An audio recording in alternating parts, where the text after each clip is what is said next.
tosiaan hei vaan kaikille ja tervetuloa tähän Kuntien ja maakuntien liittojen tiedonhallinnan uudistamisen avustusinfoon. Tosiaan avustuksia ollaan jaettu jo vuodesta 2023 asti näihin ryhtivelvoitteiden täyttämiseen, jota löytyy 3 eri lainsäädännöstä. Käydään niitä hieman myöhemmin läpi. Mun nimi on tosiaan Jemina Suikki ja olen ympäristöministeriön erityisasiantuntija ja valvon näitä hankkeita, joita tällä avustusohjelmalla käynnistetään. Ja sitten täällä on paikalla myös minun kollegani Sanna Käyhkö. Haluaisitko, Sanna, esitellä itsesi? Joo, huomenta vaan kaikille. Mä oon Sanna Käyhkö siis ja suunnittelijana tässä ja se tarkoittaa sitä, että muun muassa näistä avustuksiin liittyvistä asioista voi olla muuhun yhteydessä.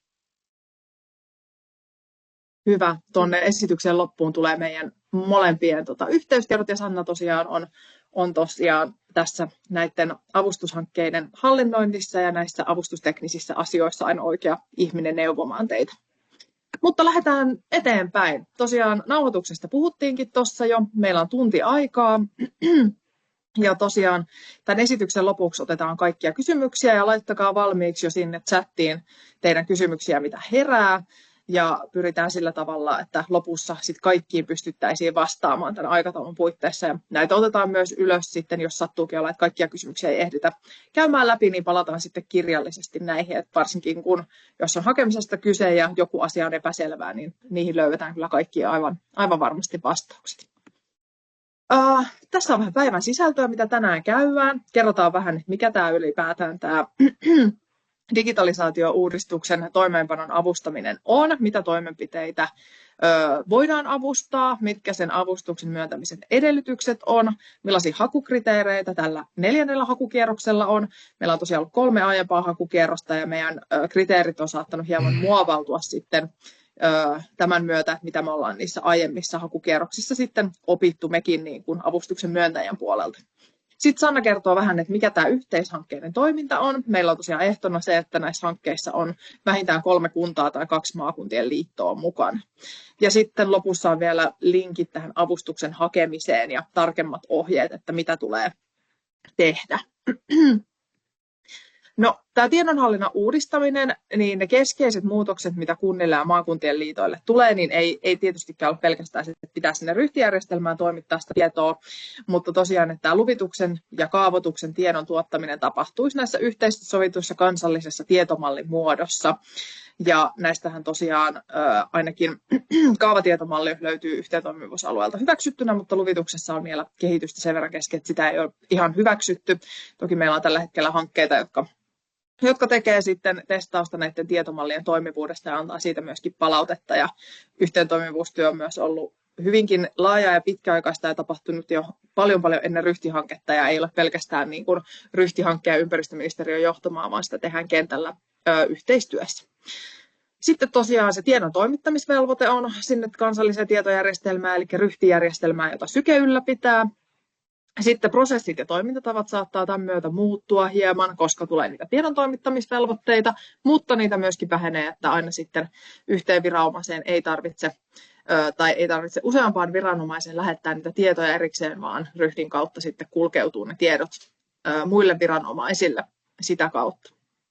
Lisäksi tämä on sen kokoinen muutos, että vaatii myös muutosjohtamista ja kouluttautumista kaavoittajille ja luvittajille, mitä se tietomallimuotoinen työ sitten on.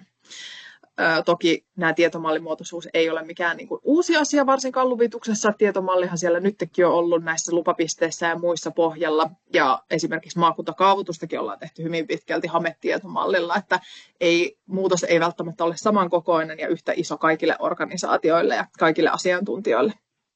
Mutta tärkeää myös huomauttaa se, että kaavoituksen ja luvituksen ydintyö pysyy edelleen ennallaan. Kunnat ja maakuntien liitot vastaa näistä. Ja sitten tämä rakennetun ympäristön tietojärjestelmä ei korvaa niitä teidän käyttämiä järjestelmiä ja ohjelmistoja välttämättä. Että se riippuu ihan siitä teidän tiedonhallinnan arkkitehtuurista, miten se on järjestetty, missä muissa toiminnoissa tarvitaan näitä tietoja ja miten sitä käsitellään siellä kunnassa. Toki olemme pohtineet myös mahdollisuuksia, että jos käyttää vaikka on vähän kaavoitusta ja käyttää kaavakonsulttia, että voisiko sitten sitä kautta korvata sitä omaa rekisteriään, että ei tarvisi sitten tai voisi vaan tukeutua ryhtiin tässä kaavoituspuolessa. mutta harvemmin näin on, sitä tarvitaan myöskin kunnat muuallakin sitä kaavoituksen ja luvituksen tietoa ja asianhallintajärjestelmässä, eli ryhti tulee vaan niin kuin osaksi sitten tätä kokonaisuutta rajapinnoin. Kaavoituksen tietoja voidaan myös toimittaa sitten tai tuolla verkkoasioinnissa, eli ei tarvitse rajapintaa sinne selaimen puolelle, mistä voi kaavatietoja ryhtiin lähettää. Mutta nämä on sellaisia asioita, missä meiltä löytyy perustietoa tarkemmin ryhtisivustolta ja ei käytetä tätä tuntia ehkä siihen. Vähän voisin käydä tätä. Nyt siellä on jollakin mikki auki. Voitko, jos Sanna mykistää ehkä sen, mutta käydään vähän tätä avustuksia aikajanalla, eli me ollaan aloitettu 2023, ja tämä meidän aloitus lähti siitä, että me tarvittiin myöskin ryhtijärjestelmään kumppanitestaajia, eli kuntia ja maakuntien liittoja, jotka testaa niitä ryhdin toiminnallisuuksia, ja tämä tarkoitti myöskin sitten sitä, että jotta voidaan testata näitä ryhdin toiminnallisuuksia, niin kuntien ja maakuntien liittojen käyttämissä järjestelmissä ja ohjelmistoissa pitää tapahtua tämmöisiä teknisiä muutoksia, jotta ylipäätään tämä tiedon tuottaminen on mahdollista kansallisilla tietomalleilla ja myöskin niiden toimittaminen ryhtiin. Ja näitä hankkeita on edelleenkin käynnissä ja siellä on vasta muutama päässyt päätökseen. Sitten tietystikin näitä lakikohtia on aina hyvä lisätä tänne. Meille tuli tosiaan laki rakennetun ympäristön tietojärjestelmään ja muutokset maankäyttö- ja rakennuslakiin voimaan 1.1.2024 ja siirtymäajat alkoivat tästä. Ja tästä myöskin 2024 vuodesta tämä meidän ryhtijärjestelmä on pystynyt ottamaan tietoja vastaan. Tosiaan suurin osa on kyllä käyttänyt vain sitä testikäyttöliittymää, koska tehdään sitä kumppanitestausta, mutta siellä on myöskin ihan oikeaa kaavoitusta tuotu sinne Pihtiputaan kunnan toimesta. Sitten meillä oli toinen hakukierros 2024 ja silloin tosiaan kesäkuussa käynnistyi myöskin uusia kumppanitestaushankkeita. Ja rakentamislaki tuli sitten tämän vuoden alussa voimaan ja meillä myöskin käynnistyi sitten kolmannen hakukierroksen hankkeet, eli meillä oli edellisvuonna 2 hakukierrosta, joista saatiin sitten hyviä hankkeita käyntiin ja meni vähän 2025 vuoden puolelle, kun nämä hankepäätökset tuli tältä kolmannelta kierrokselta. Ja nyt mennään tässä kohdassa, että meillä on ensimmäinen avustushaku tänä vuonna ja tosiaan avustetaan edelleenkin sitä lakien toimeenpanoa ja teknistä kehitystä ja käydään kohta niitä tarkemmin läpi, mitä se tarkoittaa. Sitten olisi tarkoitus, että tässä on Katja-asetuksessa, joka kuvaa sitä kaavan esittämistapaa, niin siellä on tulossa pieni päivitys, tekninen päivitys, osa teistä saattaakin siitä tietää, mutta laitoin sen tähän näin, koska liittyy kuitenkin näihin asetuksiin, mitä tässä käsitellään ja lakeihin. Ja sitten lakiasioissa rakentamislain asetus rakentamisen tietomalleista ja erityissuunnitelmista sekä viranomaiskatselmusten ja aloituskokousten tietojen toimittamisesta rakennetun ympäristön tietojärjestelmää on tarkoitus tosiaan tässä tämän vuoden puolella vielä antaa, joka tarkentaa sitten sitä lupapuolen, että mikä vaikka se muu koneluettava muoto on ja mitä tietoja sieltä tosiaan luvituksesta pitää kunnan ottaa vastaan ja mitä kunta sitten siirtää sinne ryhtiin. Ja näitä tehdään täällä parhaillaan ympäristöministeriössä. Sitten tulee tosiaan se rakentamislupa voimaan 2026, tämä tietomallimuotoinen tai muu koneluettava rakentamislupa. Ja tarkoituksena on tulevaisuudessa, nämä on tosiaan meidän suunnitelmia vasta, mutta että avustushaku käynnistyisi vielä vuonna 2026. Sitten olisi tarkoitus tehdä siirtymäaikojen tämmöistä puolivälitarkastelua, että mihin ollaan päästy ja mitä näillä avustuksillakin ollaan saatu aikaiseksi ja suunnata tulevia avustushakuja sitten tänne 2028 loppuun asti, että saataisiin tosiaan mahdollistettua se, että kunnat toimittaa ja maakuntien liitot sitä tietoa ryhtijärjestelmään. Nämä uudet velvoitteet on sitten mahdollistettu niiden täytäminen tässä avustuksen myötä. Puhuttiin vähän jo lainsäädännöstä, mutta tässä on koottu hieman niitä lakien pykäliä ja mistä nämä uudet digivelvoitteet tulee, niin hieman tähän alle, että mistä johdetaan sitten ne toimenpiteet, mitä kunnassa voi tulla. Niin meillä on tosiaan tämä rakennetun ympäristön tietojärjestelmälaki, Ja siinä nämä 3 pykälää. Sitten on alueidenkäyttölaki ja rakentamislaki, mutta ehkä näitä pykälien sisältöä ei käydä liian tarkkaan läpi, koska siihen voisi mennä koko tunti sitten. Anteeksi, hetki pieni.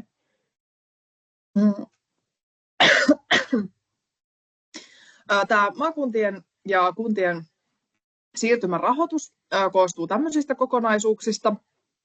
Eli tässä on tämä momentti, jolta me ollaan avustuksia myönnetty. Ja tässä on se kokonaissumma, mitä meillekin eduskunta on hyväksynyt sinne momentille. Ja nämä kaikki 2 ensimmäistä on täysmääräisesti melkein jo käytetty. Näistä semmoinen 50 000 jäi tänne meidän tämän vuoden hakuun, eli tänä vuonna jaetaan se 3,75 miljoonaa euroa. Lisäksi vuodelle 2026 on myös esitetty tätä toista 3,7 miljoonaa euroa. Tästä jää semmoinen noin 14 miljoonaa euroa, joka jaetaan kunnille ja maakuntien liitoille tämän tosiaan uusien lakivelvoitteiden täyttämiseksi. Ja tarkoitus on tällä korvata tosiaan tämän siirtymäajan kunnille ja maakuntien liitoille tässä uudessa lainsäädännössä edellytettyjä tiedonhallinnan muutoskustannuksia. Ja tämä oli viime hallituskaudella jo päätetty, että nämä kustannukset korvataan. Mä pahoittelen, mä olen hieman kipeänä, niin tuntuu, että ääni vähän värisee tästä. Nämä uudet vaatimukset koskevat yhteen toimivia tiedon rakenteita, tietojärjestelmämuutoksia, tiedon toimitusvelvoitteita, digitaalista turvallisuutta ja varmuutta ja lisäksi myös koulutustarpeita ja niitä toimintatavan muutoksia. Tästä löytyy tarkemmin tämä meidän tosiaan momenttiteksti. Tätä voi käydä katsoa siellä eduskunnan momenttisivustolla, jos haluaa katsoa, että millaisilla velvoitteilla mekin joudutaan tätä avustusta myöntämään.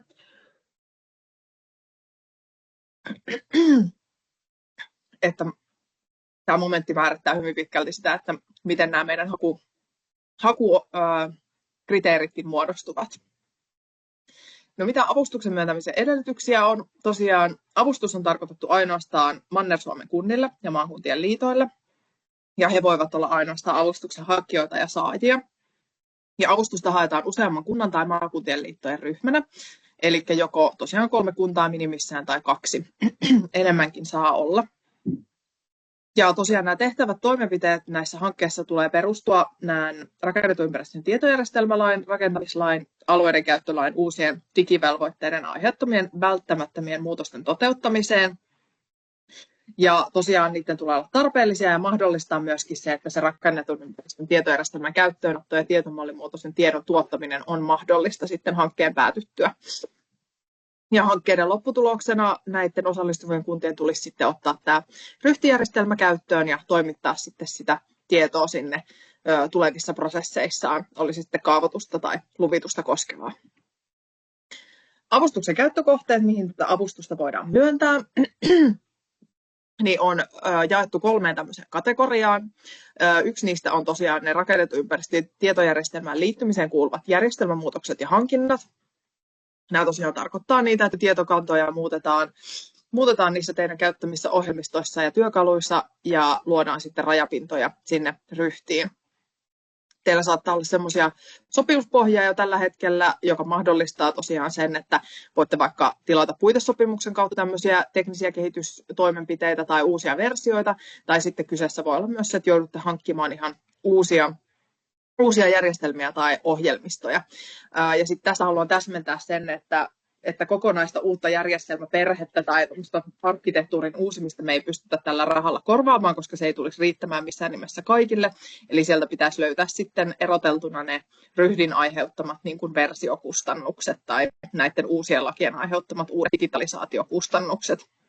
Ja suurimmalla osassa kaikista kunnista on jonkinlainen kaavoitusohjelmisto tai konsultti käytössä tai myöskin sitten niin kuin luvituksen ohjelmisto ja muun, niin siellä kyllä järjestelmäpuolella on varmaan hyvinkin tiedossa se, että mitkä nämä kehityskustannukset on sitten ollut nimenomaan tähän ryhtiin liittyen. Ja kakkoskohta on tämä rakennetun ympäristön tiedonhallinnan uudistuksen toimeenpano ja osaamisen päivittäminen. Tarkoittaa siis ihan sitä muutoksen tekemistä siellä kunnassa ja osaamisen päivittämistä, eli kouluttautumista. Ja kolmantena on alueiden käytön tietoaineistojen laadunparannus.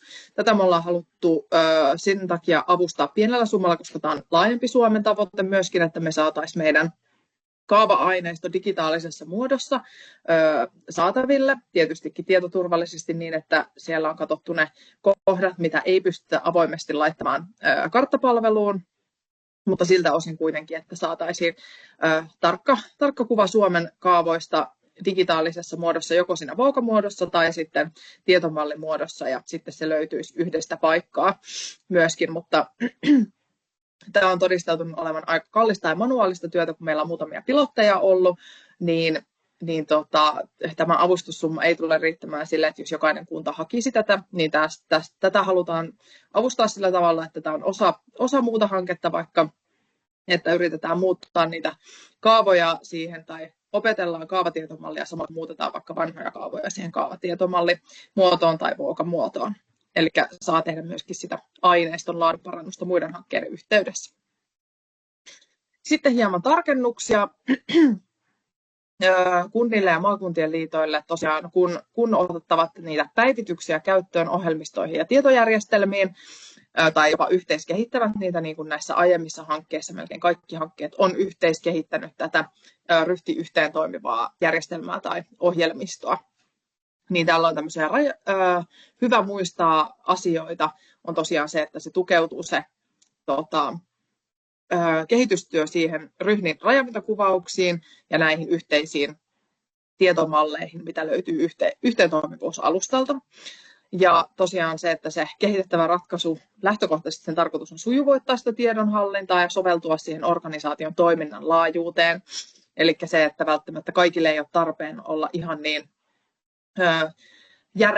järein ratkaisu, vaan joillekin kunnille ehkä toimii vähän pienempi ja kevyempi ohjelmisto- tai järjestelmäkokonaisuus. Ja lisäksi myös sitten se, että jos kehitetään yhdessä niitä teknisiä toimenpiteitä näihin ohjelmistoihin ja järjestelmiin, niin se ratkaisu olisi sitten skaalattava ja hyödyntää tätä rakennetun ympäristön tiedonhallintaa valtakunnallisesti.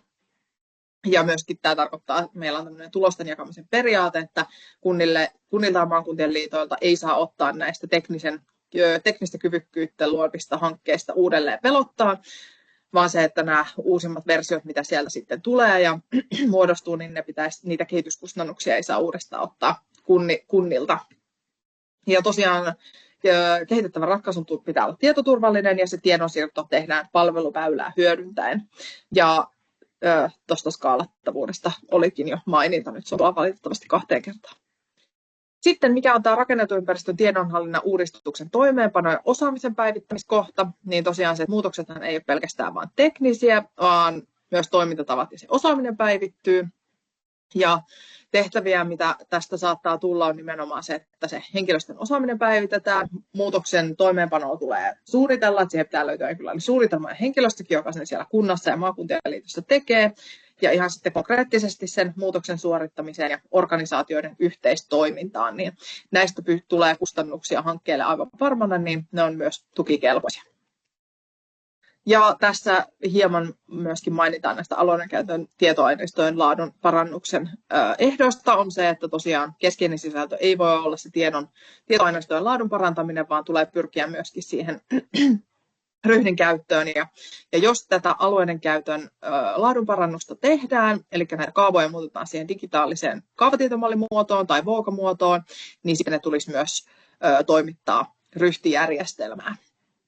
Ja näissä tosiaan, jos teillä on innovatiivisia hyviä ajatuksia siitä, että miten tätä voitaisiin tehdä hieman tehokkaammin, tätä kaavojen digitointia ja mitä kaikkia mahdollisia sovellutuksia siinä voisi hyödyntää ja millä saavuttaa sellaista kustannustehokkuutta, niin näitä ehdotuksia katsotaan erittäin myönteisesti tässä haussa myöskin. No, mihin toimenpiteisiin avustusta ei myönnetä? Niin niitä ei myönnetä toimenpiteisiin, jotka eivät selvästi aiheudu tästä lakimuutoksesta tai uudistuksesta, ja ei myönnetä myöskään järjestelmien tai ohjelmistojen tavanomaiseen ylläpitoon tai kehitykseen tai hankintaan, ja myöskään sitten, jos on jotain aiemmasta voimassa olevasta lainsäädännöstä johtuvia toimenpiteitä, kuten esimerkiksi palveluväylä on sellainen aiempaa eri lainsäädäntöä oleva velvoite, niin palveluväylästä aiheutuvia kustannuksia ei valitettavasti pysty tällä avustuksella korvaamaan. Ja myöskin sitten toimenpiteisiin, joihin on saatu jo valtion avustusta.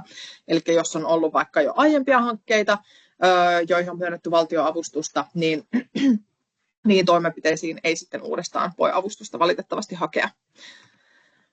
Mitä ne avustuskelpoiset kustannukset sitten on, mitä me hyväksytään? Me ollaan katsottu, että näistä hankkeista muodostuu henkilöstökustannuksia, eli toi tarkoittaa kuntien ja maakuntien liittojen asiantuntijoiden palkkakustannuksia sivukuluineen. Sitten voi olla tosiaan hankintaa, eli ulkopuolisista lähteistä hankittua työsuoritusta, tietämystä, konsultointia, osaamista, mitä nämä vaikka teidänkin sitten järjestelmätoimittajat tarjoaa teille. Sitten voi olla kotimaan kohtuullisia matkakustannuksia, koska tosiaan saattaa olla, että mekin halutaan tavata teitä ja teillä on tarve nähdä teidän hankekumppaneita, niin matkakustannukset on korvattavia. Sitten muita mahdollisia kustannuksia tulee ehkä viestinnästä, tulosten jakamisesta ja ainakin tästä pakollisesta tilintarkastuksen lausunnon tekemisestä ja suorittamisesta. Ja jos on muita mahdollisia kustannuksia perustelluista syistä, niin toki nekin sitten hyväksytään. Sitten lisää vähän näistä hankkeiden kustannuksista. Me ei olla haluttu määritellä kunnalle tai maakuntien liitoille mitään enimmäismäärää myönnettävälle avustussummalle. Tämä johtuu siitä, että meillä ei kuitenkaan täällä ministeriössä ole ihan sitä operatiivista näkökulmaa sinne, että miten paljon jotkut asiat kustantavat, niin sitten semmoisen tietynlaisen katon määrittäminen olisi hirveän vaikeaa, varsinkin kunnat, kun ovat hyvin erilaisia ja tekevät eri tavalla yhteistyötä ja hoitavat näitä viranomaisvelvoitteitaan hyvinkin eri tavalla, niin sitten myöskin se, että ne kustannukset saattavat sitä kautta vaihdella. Ja me tullaan kuitenkin arvioimaan niitä kustannuksia kohtuullisuuden ja yleisen kustannustason mukaan ja verrataan niitä jo avustettujen hankkeiden esittämiin kustannustasoihin, josta meillä on onneksi 3 hakukierrokselta ihan hyvää tietoa ja myöskin se, että miten ehkä joku kunnan koko ja viranomaisprosessin suorittamisen taso ehkä vaikuttaa siihen. Ja tosiaan lisäksi me arvioidaan jatkuvasti tämän avustuskokonaissumman riittävyyttä jokaisella avustushakukierroksella, koska tosiaan tämä on lainsäädännöllinen velvoite, niin tarkoitus on se, että jokainen kunta pystyisi avustusta hakemaan ja tämän turvin sitten nämä muutokset tekemään. Se täytyy kuitenkin huomata, että näissä aiemmissa hankkeissa, mitkä on pääsääntöisesti luonut tätä teknistä kyvykkyyttä, niin niiden hankkeiden kustannustaso on ollut huomattavasti korkeampi kuin varmaan tulevaisuudessa muiden hankkeiden tulee olemaan. Ja se johtuu siitä tosiaan, että näissähän tehdään ihan sitä järjestelmämuutoksia ja ohjelmistoihin uusia versioita, niin ne on kalliimpia kuin tämmöiset hankkeet, missä sitten kouluttaudutaan ja tehdään sitä muutoksen suunnitelman toteuttamista kunnassa.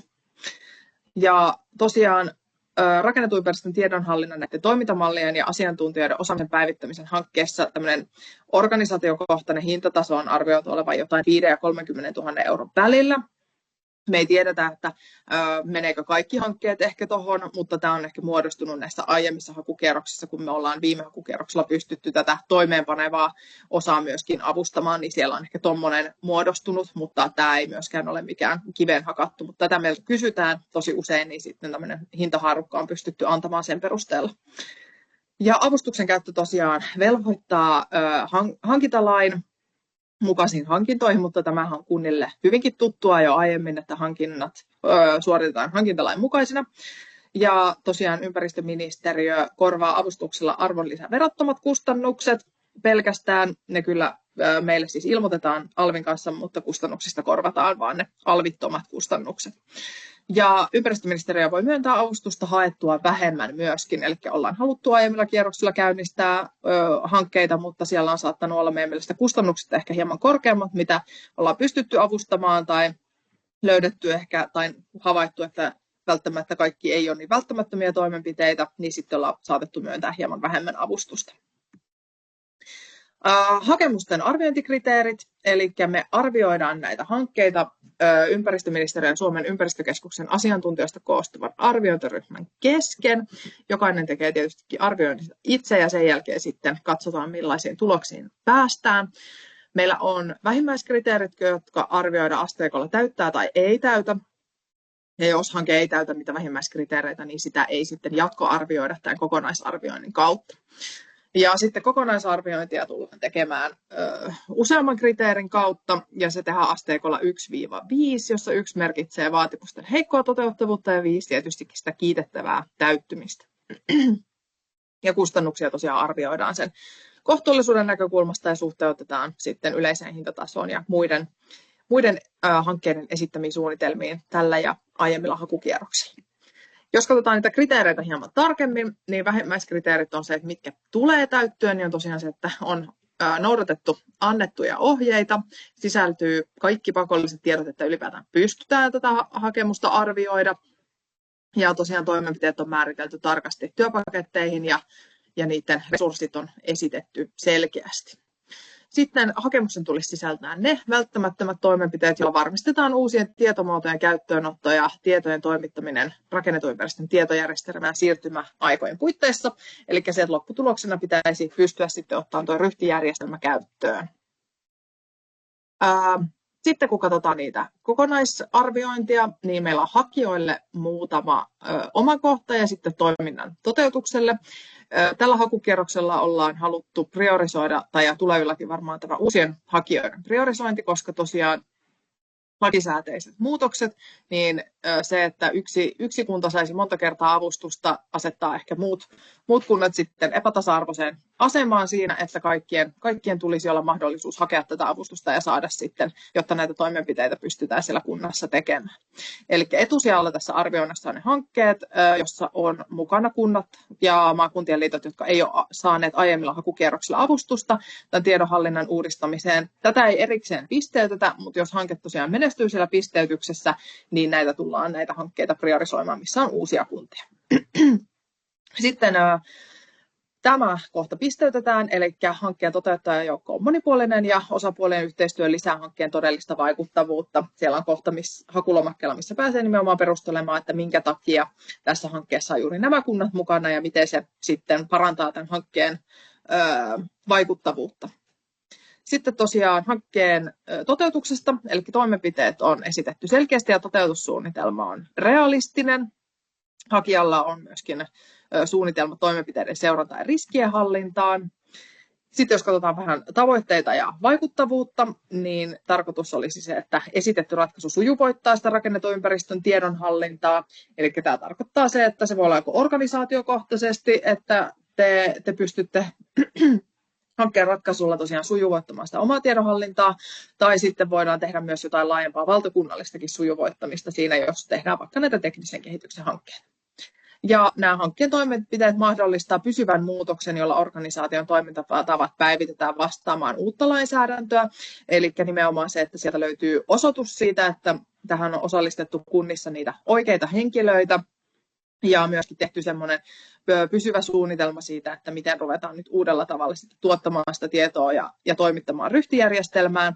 Ei, että ehkä enemmänkin nimenomaan se, että siellä näkyy se kunnan osallisuus, että se ei välttämättä olisi sitten niin pelkästään niin kuin konsulttivetoisen selvityksen tekemistä ja sen jättämistä kuntaan ja kunnan vastuulle sen toimeenpanemista pelkästään.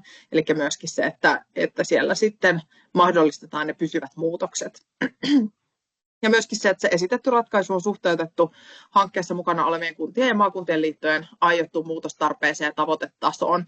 Eli siellä hakulomakkeella kysytään nimenomaan sitä, että miten se ryhtijärjestelmä otetaan käyttöön ja minkälaisia toimenpiteitä sen mukaan tehdään, että kuinka ehkä tämmöistä niin kuin järeää tiedonhallinnan ratkaisua siellä ehdotetaan. Ja sitten tästä kustannusarviosta puhuttiinkin jo, että miten sitä arvioidaan. Yhteiskunnalle hyötyä ja tulosten jakaminen. Tätä sivusinkin tässä jo hieman. Tosiaan tämä avustuksella tehtävä kehitystyö kuntien ja maakuntien liittojen käyttämiin järjestelmiin tulee olla maksuttomasti myös muiden kuntien ja maakuntien liittojen käytettävissä. Tähän on useitakin syitä. Yksi niistä asettaa 100% valtion avustusta, eli tällä julkisella rahalla nyt kehitetään niitä järjestelmiä ja ohjelmistoja, joten muidenkin kuntien pitäisi sitten hyötyä näistä kehitystyön tuloksista. Ja myöskin se, että nämä teknisen kehityksen hankkeet saavat enemmän avustusta kuin sitten muut hanketyypit, koska tämä on kalliimpaa työtä, mutta nähdään myös, että tätä työtä tehdään kaikkien Suomen kuntien ja maakuntien liittojen hyväksi. Niin sen takia se korkeampi avustustaso on siinä perusteltu.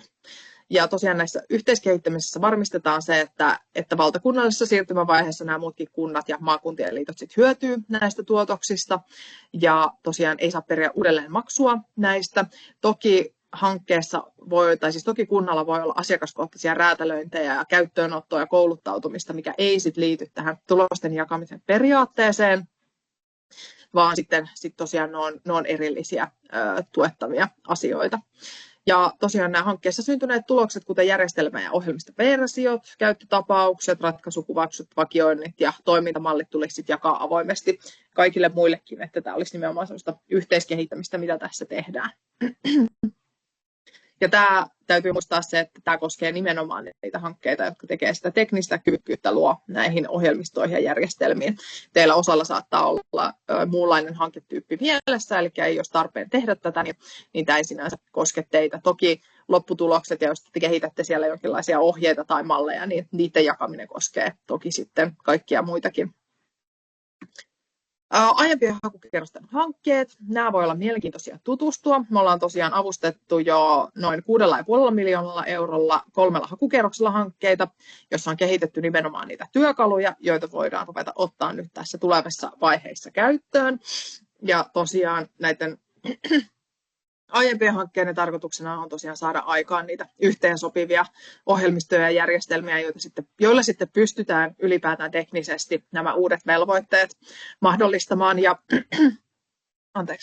meillä tosiaan on yksi esimerkki tässä ollut, että Pihtiputaan kunta on pystynyt tietomallimuotoisen kaavan tekemään. Niin siellä on ainakin semmoinen ohjelmistoversio syntynyt YT-kädillä, jolla pystyy kaavatietomallia tekemään. Ja myös muissa kaavoitusohjelmistoissa ollaan päästy hyvinkin pitkälle. Niin voi olla, että teidän oma ohjelmisto- ja järjestelmätoimittajat osaavat kyllä kertoa, että missä vaiheessa heidän kehitystyö on. Meidän tietojen mukaan tässä meidän kumppanitestauksen avustuksen piirissä pitäisi olla ainakin, niin kuin, jos ei kaikki, niin ainakin lähes kaikki käytetyt ohjelmistot ja järjestelmät, joita kehitetään yhteensopivaksi. Mutta tuolta löytyy lopusta myös linkki, josta pääsee sitten tutustumaan tähän kumppanitestauksen hankkeeseen, mitä niissä tehdään. Sitten minulla on hieman ollut täällä esimerkkejä avustettavista toimenpiteistä, mitä nämä voi olla. Mä voin lyhyesti hieman ehkä niin kuin käydä läpi. Yksi on tämmöinen niin kuin näitä toimeenpanevia hankkeita, eli osallistutaan kouluttautumiseen tietomallimuotoisen kaavoituksen tai rakentamisluvituksen mahdollistamiseksi. Sitten tosiaan tämän ryhtijärjestelmän kanssa yhteensopivien työkalujen käyttöönotto, ja tämmöisiä käyttöönotto- ja koulutushankkeita varmaan teidän ohjelmistotoimittajatkin rupeaa jossain vaiheessa mahdollistamaan, kun nämä heidän työkalut kehittyy sinne pisteeseen asti. Ja tosiaan sitten vaikka kaavan tekeminen virallisen kansallisen kaavatietolain mukaisena ja pilotoiminen kunnan kaavoitusprosessissa. Tämä on se, mitä vaikka Pihtiputaan hanke teki. Ja he tosiaan testasivat validaattoripalvelussa ja toimitti sitten ryhtiin sen meidän selainkäyttöliittymän kautta niitä tietoja. Ja sitten vaikka kaavakonsultin ja ryhtijärjestelmän hyödyntäminen yhdessä kunnan kaavoitusvelvoitteiden täyttämiseksi. Tämmöisen prosessin pilotoiminen, tämmöisiä hankkeita meillä onkin myös. Sitten tosiaan kansallisten tietomallien tietosisältöjen lisääminen kunnan rakennusrekisteriin ja rajapinnan rakentaminen kunnan rekisterin ja rakennetun ympäristön tietojärjestelmän välille. Näitäkin löytyy. Meillä on näitä kunnan rakennusrekisterihankkeitakin käynnissä useampi. Ja sitten tosiaan rakennuslupajärjestelmän päivittäminen on ollut mahdollista. Ja sitten kaksisuuntaisen rajapinnan hyödyntäminen, jossa kunnan rekisterissä olevat soveltuvat tietosisällöt voitaisiin korvata vaikka ryhdin tietovarannoilla ja ryhdin hyödyntäminen muihin kunnan rekistereihin. Tämä oli nimenomaan sitä, millä voitaisiin ehkä maksimaalisesti kunta hyötyä tämän ryhdin käytöstä ja tällä tavoin potentiaalisesti vähentää omia järjestelmäkustannuksiaan. Ja sitten tonttijakoasiaa löytyy täällä myöskin. Meillä on muutamissa hankkeissa tehdään tätä tonttijako-tietomallimuotoa myöskin. Nämä on vain esimerkkejä avustettavista toimenpiteistä. Sitten tästä 4. avustushakukierroksesta, joka on siis nyt avoinna. Tosiaan haettavissa 6.5.–30.6. välisellä ajalla ja avustusta saa käyttää aina tuonne 2027 loppuun asti. Ja tosiaan maakunnille ja kunnille, jotka voivat näissä yhteishankkeissa hakea ja hakukierroksella jaetaan enintään 3,7 miljoonaa euroa. Ja tästä oli ehkä jo puhetta, mutta hyvä mainita se, että avustus on tosiaan täysimääräistä, koska nämä toimenpiteet, joita me pystytään ylipäätään avustamaan, niin aiheutuu uudistuvasta lainsäädännöstä. Ja tämä ei siis vaadi omarahoitusosuutta ollenkaan. Täältä löytyy myöskin linkit, jotka laitan tuonne chattiin. Eli avustusta haetaan Hae avustuksia.fi-verkkopalvelussa, joka on valtakunnallinen avustusten hakupalvelu. Ja sinne tosiaan kirjaudutaan, olikohan siinä suomi.fi-tunnistautuminen, ja teidän pitää pyytää teidän kunnalta, kunnan todennäköisesti tietohallinnossa tiedetään, että kellä on valtuutukset antaa niitä oikeuksia käyttää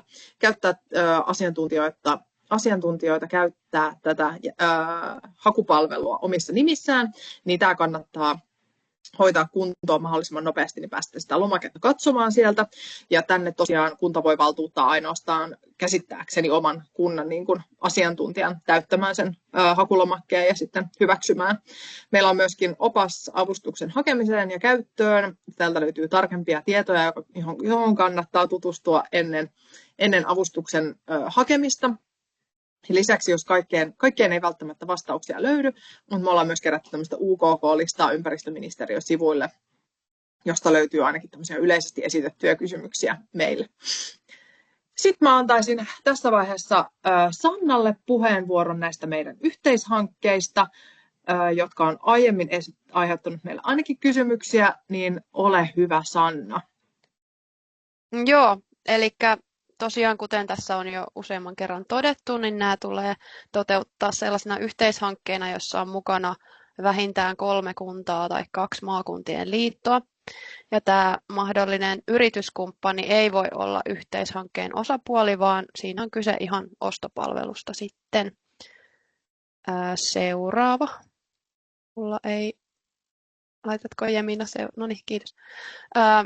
Joo, eli näitä voi siis toteuttaa 2 mallilla. Ja tämä ensimmäinen tapa on se, että tätä avustusta haetaan päähakijan kautta, jolloin yksi näistä kunnista tai maakuntaliitoista toimii päähakijana, eli niin sanotusti hankkeen teknisenä hallinnoijana, joka sitten hakee avustusta hanketta toteuttaville kunnille ja maakuntien liitoille niiden puolesta.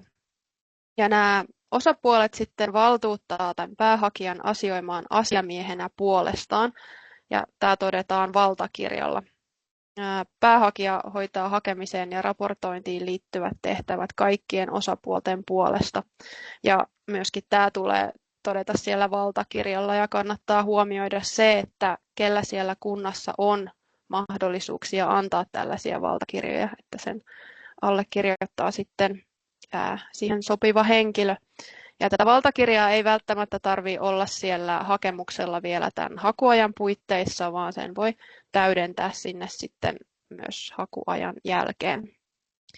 Ja tässä mallissa tosiaan kaikki osapuolet on valtionavustuksen hakijoita ja saajia, jotka noudattaa valtionavustuspäätöstä ja sen ehtoja. Ja siellä hakemuslomakkeella sitten tulee eritellä, että paljonko sitä avustusta haetaan kunkin osapuolen käyttöön, eli kunkin kunnan ja maakunnan liiton käyttöön. Ja se on tärkeää huomioida, että tämä yhteenlaskettu summa tulee olla sitten se sama kuin tämä hankkeelle haettu avustuksen kokonaismäärä. Eli siihen tulee sitten sisältyä myös nämä mahdolliset ostopalvelut jonkun hakijan tai useamman hakijan tuohon niin sanottuun avustuspottiin. Ja sitten se kustannusten erittely esitetään siellä hankesuunnitelmaliitteellä, että tässä varsinaisella lomakkeella kerrotaan vaan nämä, kuinka paljon kullekin haetaan. Ja laita vaan seuraava. Ja sitten toinen malli toteuttaa näitä yhteishankkeita on se, että tätä avustusta haetaan vaan tälle päähakijalle. Ja silloin avustusta ei voi siirtää näiden muiden osapuolten käyttöön. Mutta siinä hakemuksessa tulee sitten osoittaa, että nämä hankkeen muut kunnat ja maakuntaliitot on kuitenkin aidosti mukana toteuttamassa hanketta, vaikka niille ei sitä avustusta ohjaudukaan. Sitten minulla on seuraavalla kalvolla vielä pari tämmöistä havainnollistavaa kuvakaappausta sieltä hakulomakkeelta. Eli siellä sitten pitää ilmoittaa, että haetaanko sitä avustusta osallistuvien kuntien tai maakuntaliittojen käyttöön, vaiko sitten ainoastaan tälle päähakijalle. Ja jos haetaan myös muille, niin tässä tulee eritellä, että kuinka paljon kullekin kunnalle tai maakuntaliitolle sitä haetaan. Eli siihen kenttään on tarkoitus kirjoittaa vain sen kunnan tai maakunnan liiton nimi ja sillä haettava summa. Ja Sitten siellä on tämmöinen kohta kuin avustettavan hankkeen rahoitussuunnitelma, haettava valtionavustus omaan toimintaan. Niin tässä tämä omaan toimintaan teksti tarkoittaa sitä, että se on se koko hankkeelle haettava avustus. Tässä oli oikeastaan nämä yhteishankkeen asiat. Kiitos Sanna esittelystä. Nämä on ollut sellaisia kohtia, jotka saattaa aiheuttaa siellä hieman päävaivaa, että miten nämä tulikaan esittää. Ja näistä voi sitten meihin ottaa yhteyttä, jos varsinkin hakemusta tehdessä tulee epävarmuutta siitä, että mikä kohta tulee täyttää milläkin tavalla. Avustuspäätökset, huomasin, että tuolla chatissa oli Mika kysynytkin, että milloin mahdollisesti tulee. Tosiaan jokaiselle hakijalle tehdään se myönteinen tai kielteinen avustuspäätös, jossa kerrotaan myöskin perustelut sille, että miksi ei myönnetty tai miksi myönnetään. Pyritään tekemään nämä syyskuun aikana, eli siis tässähän tulee lomakausikin välissä, niin meidän on tarkoitus tosiaan, että jos me elosyyskuussa sitten arvioidaan ja tehdään näitä hallinnollisia töitä, niin syksyllä pystyisi sitten nämä hankkeet alkamaan. Ja tosiaan kielteiset avustuspäätökset pitää perustella siitä, että miksi hanketta ei avusteta. Näissä pyritään tietystikin kohdentamaan niihin seikkoihin perusteluita, mitä sitten ensihakukierroksella pystyisi parantamaan. Ja myönteisiin avustuspäätöksiin, niin niissä sitten on kaikki ehdot avustuksen käyttöön ja raportointiin ohjeistuksena mukana. Ja tärkeä asia on se, että avustuskelpoiset kustannukset voi syntyä vasta tämän myönteisen avustuspäätöksen jälkeen tai haussa ilmoitettuna aikana. Eli tämä on ollut vähän vaikea kohta myöskin se, että kun me ollaan ennakoitu sitä, että milloin me saadaan ne avustuspäätökset ulos, niin se tietystikin vaikuttaa siitä, että milloin ne hankkeet pystyy käynnistymään, niin me taidettiin laittaa Sanna tähän hakuun nyt, että niitä kustannuksia voi syntyä 1.9. alkaen, eikö ollutkin näin? Muistaakseni kyllä. Mitä tarkistin? Joo. Täytyy kanssa käydä itse siellä tarkistamassa. Niin tämä tosiaan on tarkkaa siihen, että sitten mitä kustannuksia voidaan sitten sille hankkeelle jyvittää, kun on tosiaan saanut sen myönteisen avustuspäätöksen. Sitten tämä on tämmöinen reunaehtokalvo, eli tosiaan täällä vielä muistutuksena tämän hakuinfon päätteeksi on hyvä nostaa nämä muutamat kohdat, eli tosiaan avustukset on kertaluontoisia ja täysimääräisiä kunnille ja maakuntien liitoille tuon Marinin hallitusohjelman mukaisesti. Ja tosiaan näiden kustannusten on muodostuttava tämän lainsäädännön aiheuttamasta muutoksesta. Tämä ohjaa meitäkin hyvin pitkälti sen takia, koska se momenttiteksti on sidottu nimenomaan siihen, mihin sitä rahaa saa myöntää. Ja me katsotaan sitä aika tarkkaan. Ja tässä tiedetään, että kunnilla ja maakuntien liitoilla olisi varmaan tosi paljon hyviäkin ehdotuksia, että miten voisi niin kuin kehittää kaikkea vielä enemmän edelleen. Että kaikki olisi vielä enemmän niin kuin sujuvampaa ja mitkä helpottaisi sitä työtä, mutta pyritään tässä nyt siihen, että kustannuksia saadaan pidettyä sillä tasolla, että kaikki kunnat hyötyy tästä avustuksesta ja sen käytöstä ja saadaan nämä välttämättömät asiat hoidettua, jotta jokainen kunta pystyy uudet lakivelvoitteet hoitamaan. Ja tosiaan avustusta voi hakea ainoastaan se kunta tai maakuntien liitto, ja saada ainoastaan kunta- tai maakuntien liitto. Ja kustannukset korvataan sen toteutuman mukaisesti aina tietystikin, eli se mitä sitten loppuun tilitetään väliraportoinnissa ja loppuraportoinnissa, niin sen mukaan myönnetään sitten se maksukin. Joo, ja tuolla on tämä avustuskelpoiset kustannukset voi syntyä vasta myönteisen avustuspäätöksen jälkeen, ja sitten tulokset ja tuotokset tulisi jakaa muille kunnille ja maakuntien liitoille, niin näillä ohjeistuksilla pääsee jo jonkin verran pitkälle, sitten olisi enää se hakemuksen tekeminen. Sitten otetaan tähän kohtaan kysymyksiä ja vastauksia kohta. Tosiaan jälkikäteenkin saa laittaa meille kysymyksiä. Minä ja Sanna niihin mielellään vastataan ja yleensä yhdessä niitä pallotellaankin ennen kuin teille vastataan, mutta olemme käytettävissä.